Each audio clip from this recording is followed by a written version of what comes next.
The story starts with Ward Weaver Jr., who was incarcerated for the murder of two people whom he buried under cement following their killing.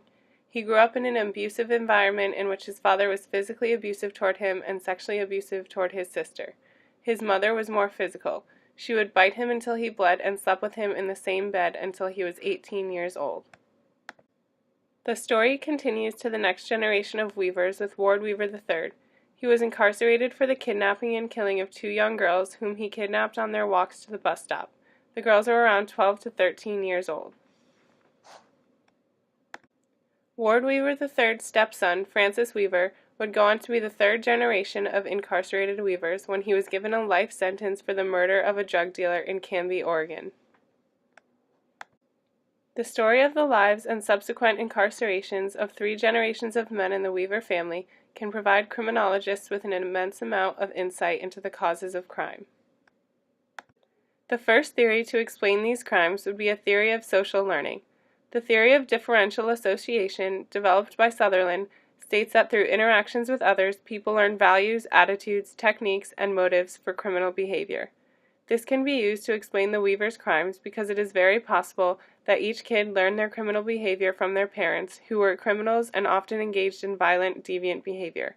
It is safe to assume that each had certain values and motives for their criminal behavior that they may have either intentionally or unintentionally taught the next generation. The Weavers grew up in environments in which they had an excess of definitions favoring violation of the law. A second explanation for these crimes is a theory of social control called theory of self-control. The theory was created by Gottfredson and Hershey and states that the lack of self-control is the main factor motivating criminal behavior.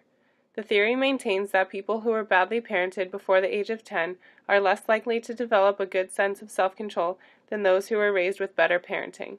This can be used to explain the Weavers' crimes because it is very clear that none of them had the best parenting. Ward Weaver Jr.'s mother used to mentally and physically abuse him and his siblings. Ward Weaver III didn't receive the best parenting either because his father was a violent criminal. This lack of parenting could have contributed to their lack of self-control in situations that led them into criminal behavior. Another possible explanation for the crime is the differential illegitimate opportunity theory that was developed by Cloward and Olin. The theory states that the delinquent activities in which one becomes immersed are a function of the delinquent opportunities that are available to that person. The theory emphasizes opportunity rationale and the attractiveness of a crime in a given environment. This can be used to explain the Weavers' crimes because in each of the cases, the men were in environments in which it was possible that they could have felt a sense of hopelessness.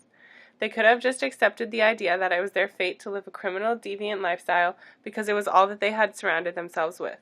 They could have also seen deviant actions as the better option due to the abnormal circumstances and environment they grew up in.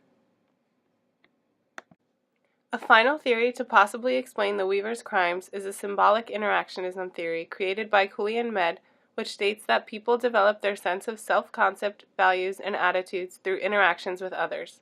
Cooley's looking glass self proposes that people's understandings of themselves is a reflection of their perception of how others react to them. This is a labeling theory that can be used to explain the Weavers' crimes. Since all of the Weavers grew up with well-known criminal fathers who committed horrible acts, it is very likely that they thought they would be ostracized by not only their friends or community, but anyone who followed the news and knew what family they came from. This could have caused them to believe that they too were criminals, thus resulting in them acting to fit that role.